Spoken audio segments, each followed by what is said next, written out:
काला साया। यूं तो बनारस घाट अपनी खूबसूरती के लिए बहुत प्रचलित है, पर घाट के किनारे कई राज लिए बैठे हैं। ये कहानी शुरू होती है बनारस के घाट के पास बने ममता निवास से, जहाँ प्रिया लाल जोड़े में ममता के घर उसकी बहू बनकर आती है। आओ आओ बहू, घर को अपने पैरों से पवित्र करो। ममता घर की दहलीज पार कर ही रही होती है कि अचानक एक बहुत गंदी सी बास पूरे घर में फैल जाती है। दोस्तों, हमें उम्मीद है कि आपको हमारी ये कहानी पसंद आई होगी। कृपया हमारे चैनल को सब्सक्राइब करें और सभी अपडेट्स के लिए बेल आइकन जरूर दबाएं। और हाँ, वीडियो लाइक और शेयर करना मत भूलिएगा। Bye bye.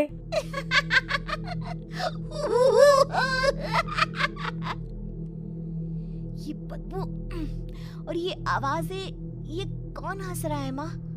अब ये पड़ोसी ना हमारे थोड़े अलग से है। कहाँ हम शाकाहारी और ये मांस मच्छी खाने वाले। छोड़, तू ध्यान मत दे और गृह प्रवेश कर।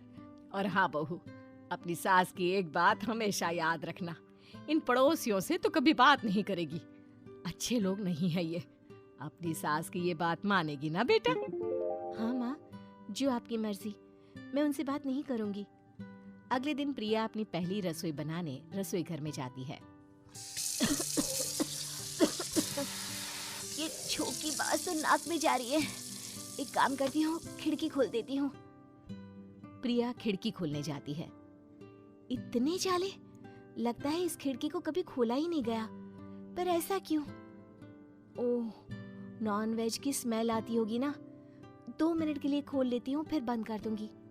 प्रिया खिड़की खोलती है। खिड़की खोलते ही उसकी नजर सामने वाले घर की खिड़की पर पड़ती है, जहाँ एक लड़की खड़ी होती है। हाथों में मेहंदी, लाल रंग की साड़ी, बिल्कुल सजी धजी, मानो प्रिया की तरह ही वो भी नई नवेली बहू हो। वो प्रिया को देखकर मुस्कुराती है। हे भगवान, माँ ने तो इनसे बात करने को मना किया था।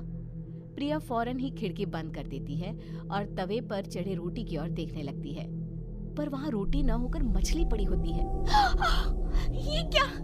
पहली ही रसोई में इतनी बड़ी गलती! हे भगवान, अब मैं क्या करूं? प्रिया बहुत डर जाती है और फौरन रसोई की सफाई करने और फिर सभी के लिए खाना बनाने लग जाती है। जब वो सबको खाना परोसती है, सब तो ठीक है, मैं बेकार में चिंता कर रही थी।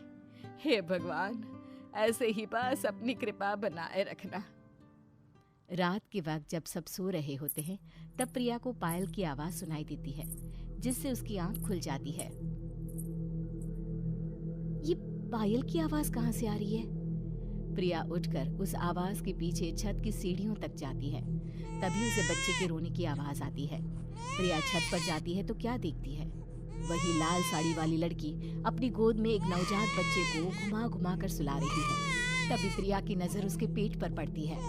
ओह गॉड, ये तो प्रेग्नेंट भी है। सुनिए, बच्चा सो नहीं रहा है क्या?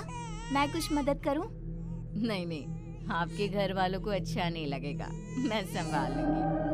स्नेहा की गोद से बच्चा हाथ मारकर प्रिया की गोद में आने को छटपटाने लगता है।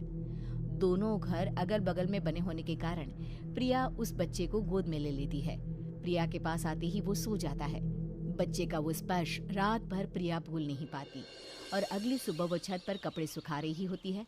तभी उसे एक औरत इशारा करके बुलाती है। स्नेहा कह रही थी बाबू तुम्हारी गोद में आते ही सो गया। मैं गौरी, स्नेहा की माँ हूँ। बहू, घर आना, बाबू को खिला भी लेना। शाम को जब घर पर कोई नहीं रहता, बच्चे से मिलने के लिए प्रिया छिपकर अपनी पड़ोसन के घर चली जाती है और कुछ देर बच्चे को खिलाकर वापस लौट आती है। इसके कुछ दिन बाद ही प्रिया को पता चलता है कि वो माँ बनने वाली है। ममता की खुशी का ठिकाना नहीं रहता।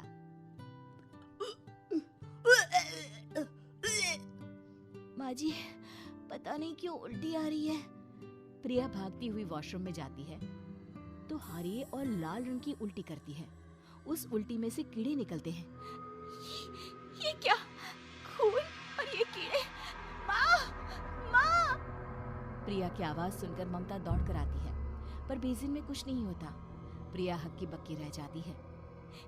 ये सब क्या हो रहा है? प्रिया घबरा जाती है और अपने कमरे में जाकर सो जाती है। डर के कारण वो इतनी थक जाती है कि उसकी आंख लग जाती है। तभी उसे ऐसा लगता है उसके पेट पर मानो कोई बैठा हुआ हो। कौन हो? प्रिया के पेट पर एक 5 महीने की बच्ची बैठी हुई थी जो बुरी तरह जली हुई थी। माँ, तुम ही मुझे लाई ना अपने पेट में?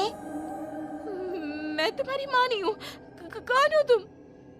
माँ, देखो मैं जल गई बुरी तरह से।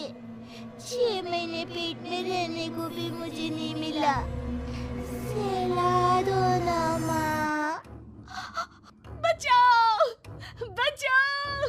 माँ! ममता दौड़कर कमरे में आती है। प्रिया की बातें सुनकर वो सब समझ जाती है। तू कहीं बगल वाले घर में तो नहीं जाकर आई ना बहू? मुझे माफ कर दो, मैं गई थी माँ। उस घर में सब मरे हुए हैं बहू। कई साल पहले स्नेहा उस घर में बहू बनकर आई थी। कुछ ही दिन में वो एक बच्चे को जन्म देने वाली थी। पूरा घर बच्चे के आने की खुशी में खोया था कि एक दिन अचानक उस घर में आग लग गई। सब बुरी तरह जलकर मर गए। गौरी आज भी दादी बनने का इंतजार कर रही है और इसीलिए स्नेहा ने अपना अजन्मा बच्चा तुम्हारी कोख में डाल दिया। ममता ये कह रही होती है कि पीछे से उसके पैरों को एक बच्चा पकड़ लेता है। दादी, दादी। माँ, स्नेहा की गोद में यही बच्चा था। ये बच्चा कौन है फिर? तेरी मौत है। तेरी भी दादी। जिस चीज का ममता को डर था वही हो गया। ममता निवास के ऊपर मौत ने चादर बिछा दी थी। प्रिया का पेट ऐसे बढ़ जाता है मानो 9 महीने का हो। 2 हाथ उसके पेट से बाहर निकलते हैं। बहू, संतोष को फोन कर, किसी पंडित जी को बुला बहू। प्रिया का पति भागता हुआ घर आता है। ये तो होना ही था माँ। तेरा पाप तेरे सामने आ गया तो तू सह नहीं पा रही है। स्नेहा घर में आग लगी नहीं थी, माँ ने लगाई थी, प्रॉपर्टी की लालच में। और वो बच्चा मेरी पहली पत्नी का बच्चा है, मेरा बेटा, जो कि उस आग की चपेट का शिकार हो गया था। मैंने तुमसे ये सब माँ के कहने पर छुपाया था। मुझे माफ कर दो प्रिया। तुम अगर चाहो तो यहाँ से जा सकती हो। मैं तुम्हें किसी भी बंधन में रखना नहीं चाहती। मेरी शादी हुई है आपसे, मैं आपको छोड़ नहीं सकती, पर उससे पहले हमें स्नेहा, उसकी माँ और बच्चे की आत्मा की शांति करवानी होगी। संतोष और ममता गौरी के घर जाते हैं। अंदर सब कुछ जला हुआ होता है। जमीन पर जली हुई लाशें बिखरी हुई थी। ममता रो रो कर अपनी करने की माफी गौरी से मांगती है। प्रिया स्नेहा के घर वालों का अंतिम संस्कार करवा देती है और ममता निवास फिर से आत्माओं के साए से मुक्त हो जाता है।